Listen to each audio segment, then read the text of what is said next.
Imagine building an empire that spans 3 continents without GPS, digital maps, or even accurate measuring tools.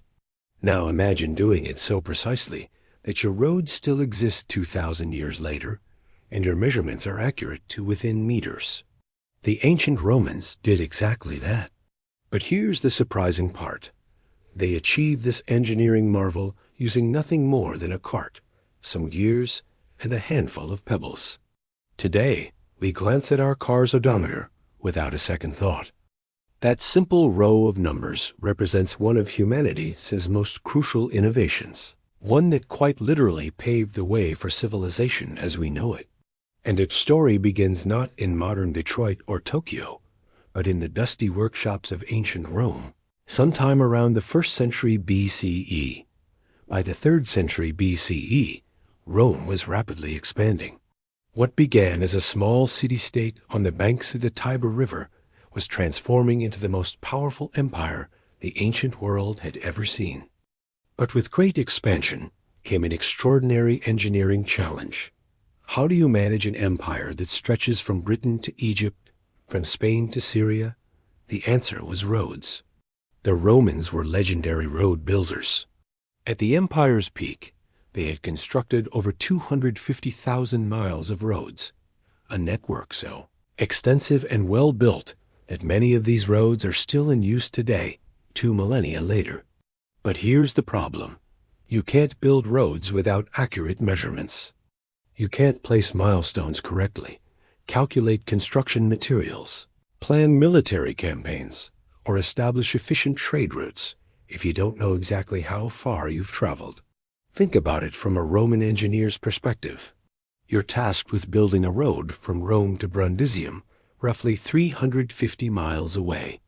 You need to calculate how much stone and gravel you'll need, determine where to place rest stations for travelers, position milestones at exact intervals, plan bridges and tunnels, estimate construction time, and costs coordinate with military supply chains. Without accurate distance measurement, all of this becomes guesswork. And in the Roman Empire, guesswork could mean wasted resources, failed military campaigns, or even lost lives. The traditional methods were primitive and unreliable. You could count your steps, but human stride varies with terrain, fatigue, and the individual. You could measure with ropes, but they stretched, frayed, and were impractical for long distances. You could estimate using time traveled, but this varied with weather, road conditions, and the speed of your transport. But the Romans had something crucial on their side: access to the greatest scientific minds of antiquity. This was the Hellenistic period, a golden age of mathematics and engineering. Great thinkers like Archimedes of Syracuse, c. 287 to 212 BCE, and later Hero of Alexandria, c. 10 to 70 CE, were revolutionizing how people understood mechanics, mathematics, and measurement.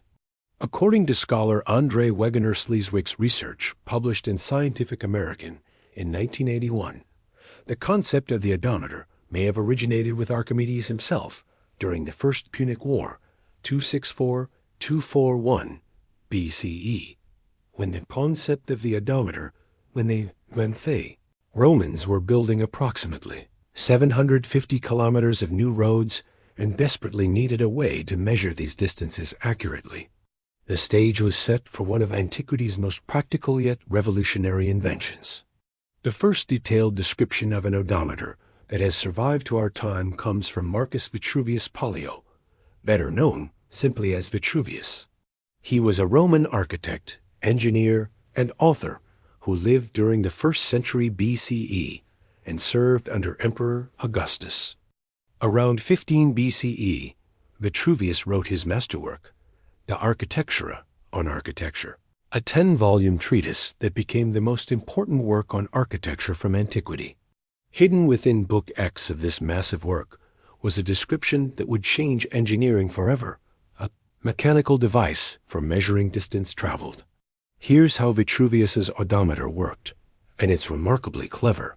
The foundation was a chariot wheel specifically, one with a diameter of 4 Roman feet, about 1.18 meters.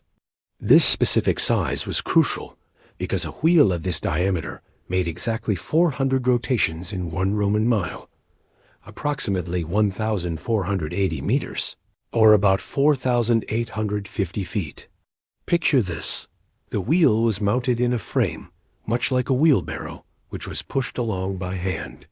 But this wasn't just any wheel. It was connected to an intricate system of gears. On the axle of the chariot wheel was a pin or tooth. Each time the wheel completed one full rotation, this pin engaged a large cogwheel containing exactly 400 teeth.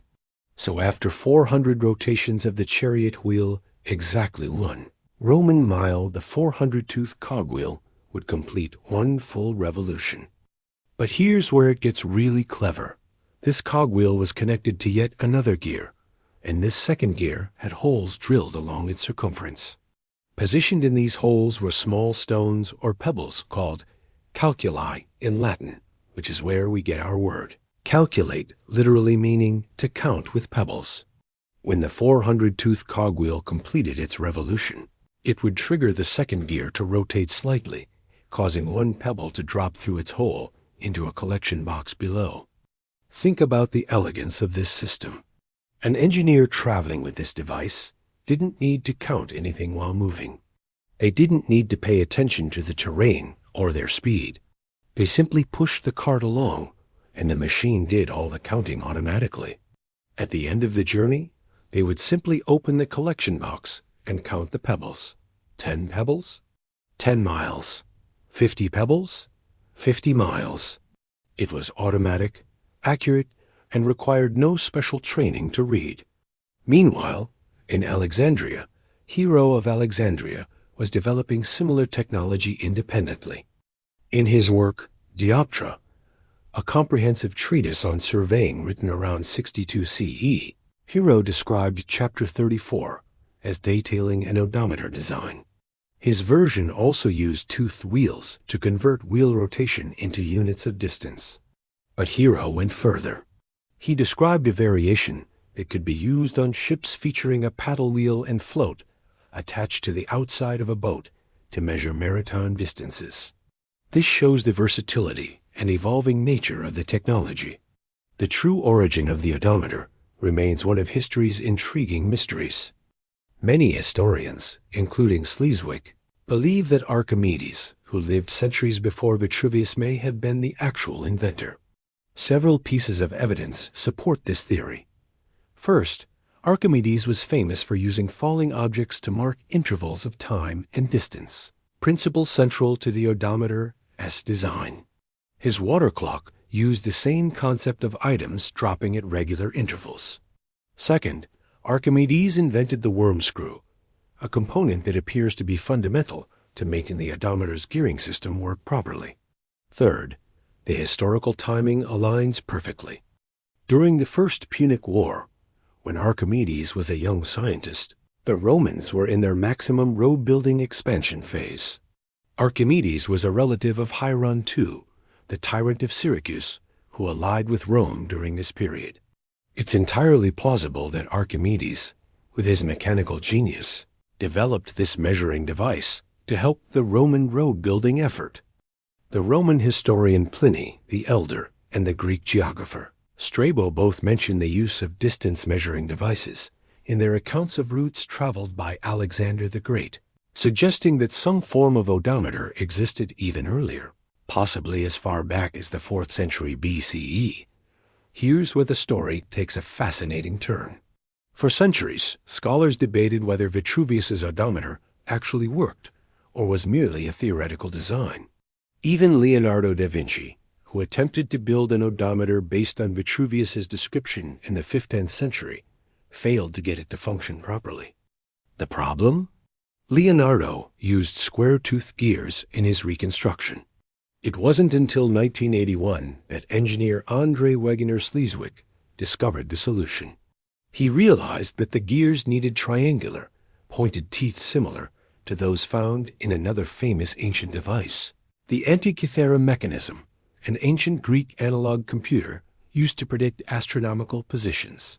When Sleeswick built his replica, Using this three-way pointing tooth design, the odometer worked perfectly. After nearly 2,000 years, modern engineers had finally recreated the ingenuity of ancient Rome. The odometer didn't just measure distance, it transformed civilization. With accurate distance measurement, the Romans could plan with precision. Engineers could calculate exactly how much material was needed for road construction, reducing waste and cost. They could predict construction timelines with remarkable accuracy. Standardize the empire. Milestones placed at accurate intervals created a standardized system across the entire Roman Empire. A mile in Gaul was the same as a mile in Egypt. This standardization facilitated trade, communication, and military coordination on an unprecedented scale. Enable military dominance. Roman armies were famous for their rapid, organized movements. Accurate distance measurement meant generals could plan marches, coordinate supplies, and time military operations with precision. An army that knows exactly how far it needs to travel and where its supplies will meet it has an enormous tactical advantage. Facilitate economic growth. Merchants could reliably estimate travel times and costs. Postal services like the famous cursus publicus could operate with schedule-like regularity. The economic impact of reliable distance measurement cannot be overstated. But the odometer's significance extends beyond practical applications. It represents a crucial shift in human thinking, the move from estimation to measurement, from approximation to precision. The ancient Greeks and Romans were developing what we might call the scientific method avant la lettre, the idea that the world could be understood, measured, and manipulated through systematic observation and mechanical invention. The odometer also demonstrates the importance of interdisciplinary knowledge. Its invention required expertise in mathematics, calculating gear ratios, geometry, understanding circles and rotations, metallurgy, crafting precise gears, and practical engineering, building a device that could withstand rough terrain. One of the most remarkable aspects of Roman engineering is its durability, both physical and conceptual. Just as Roman roads still carry traffic today, the principles behind the Roman odometer remain fundamentally unchanged in modern mechanical odometers. Think about that. A design principle from over 2,000 years ago is still being used in vehicles today. That's not just good engineering, that's timeless engineering. The odometer's journey didn't end with Rome. The device would inspire inventors for centuries. Blaise Pascal, 1623 to 1662. The famous French mathematician used the same gear and wheel principle in his Pascalin, an early mechanical calculator. Each gear contained 10 teeth, and when moved one complete revolution, it advanced the next gear by one position, exactly like the Roman odometer's mechanism. Thomas Savery, 1650 to 1715, the English inventor of the steam engine, also invented an odometer adapted for ships, recognizing the need for maritime distance measurement. Benjamin Franklin, 1706 to 1790, while serving as Postmaster General in 1775, created a simple odometer attached to his carriage to analyze and optimize mail delivery routes. His innovation helped establish more efficient postal systems that served the growing American colonies. The Mormon pioneers in 1847 invented the rhodometer for their westward journey from Missouri to Utah. Designed by William Clayton and Orson Pratt and built by carpenter Appleton Milo Harmon. This device was inspired by Clayton's tedious experience of counting wagon wheel revolutions, 360 per mile, by watching a red rag tied to the wheel. The rhodometer, first used on May 12, 1847, automated this counting process, allowing the pioneers to accurately track their grueling journey across the plains. Samuel McKean of Nova Scotia designed another version in 1854, attaching it to the side of carriages to measure mileage with wheel rotation. Modern vehicles use either mechanical or digital odometers, but the fundamental principle remains surprisingly similar to Vitruvius's design. Mechanical odometers use a flexible cable running from the transmission to the dashboard. As the car moves, gears on each end turn, transmitting the distance to numbered wheels that display the mileage, essentially a more sophisticated version of the Roman pebble dropping system. Digital odometers use magnetic or optical sensors that track pulses from a wheel connected to the vehicle S-tires. A computer chip processes this data and displays it digitally. While the technology is modern, the concept measuring rotation to calculate distance is ancient Roman. In 2023, over 2.1 million vehicles had their odometers illegally tampered, with a 7% increase from 2022. The fact that odometer fraud is such a serious problem. The story of the Roman odometer teaches us something profound about innovation. Sometimes the most revolutionary ideas aren't the most complex ones. The odometer didn't require exotic materials, advanced mathematics, or mysterious knowledge. It required something more valuable: clear thinking, practical engineering, and attention to precision. The ancient Romans understood something that modern engineers still grapple with. Good design isn't about adding complexity. It's about elegant simplicity. A pebble dropping into a box is about as simple as you can get. Yet this simple mechanism helped build the roads that connected an empire spanning 3 continents. Today, as you glance at your car's odometer during your daily commute, remember, you're looking at a direct descendant of a device designed over 2,000 years ago. Those numbers represent an unbroken chain of innovation, stretching from the workshops of ancient Rome through medieval monasteries where manuscripts were preserved, through the Renaissance workshops where Leonardo tried to recreate it, to the modern factories producing today's vehicles. The Roman odometer reminds us that great innovations don't always announce themselves with fanfare. They often arrive quietly, solving practical problems with elegant solutions. And the greatest of these innovations, like the measurement of distance, become so fundamental to our lives that we forget they had to be invented at all. The next time you check your mileage, think of Vitruvius, or perhaps Archimedes before him, watching a pebble drop into a box and realizing they had found a way to measure the unmeasurable, to capture distance itself in a handful of stones. That's not just engineering. That's genius. In the words inscribed on Roman milestones across the empire, Omnis Vae Romam Ducent, all roads lead to Rome, but they couldn't have led anywhere without a way to measure where they were going.